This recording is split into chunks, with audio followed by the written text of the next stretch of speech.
sabor y ritmo de Juanma Costeña.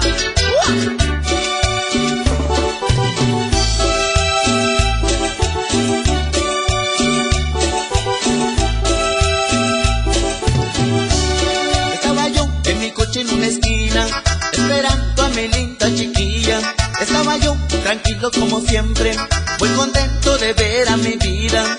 En eso se me acerca una señora, era su mamá, era su mamá. Tenía cara de muy buena persona, pero le cambió cuando me insultó. ¿A quién espera, pelao sinvergüenza? ¿Cómo se ve que no conoce la moral? ¿A quién espera, pelao sinvergüenza?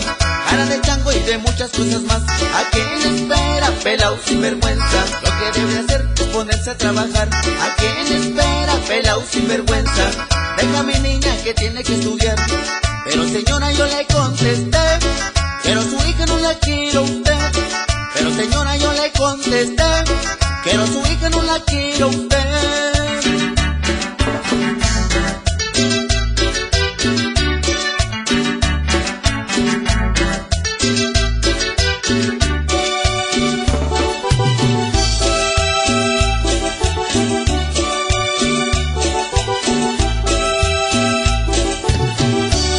Estaba yo en mi coche en una esquina, esperando a mi linda chiquilla.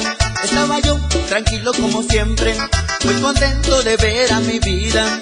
En eso se me acerca una señora, era su mamá, era su mamá. Tenía cara de muy buena persona, pero le cambió cuando me insultó. ¿A quién espera, pelao sinvergüenza? Cara de chango y de muchas cosas más.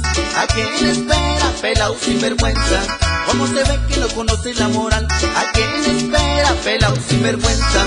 Cara de chango y de muchas cosas más. ¿A quién espera, pelao sinvergüenza? Lo que debe hacer es ponerse a trabajar. ¿A quién espera, pelao sinvergüenza? Deja a mi niña que tiene que estudiar. Pero señora, yo le contesté, pero su hija no la quiere usted.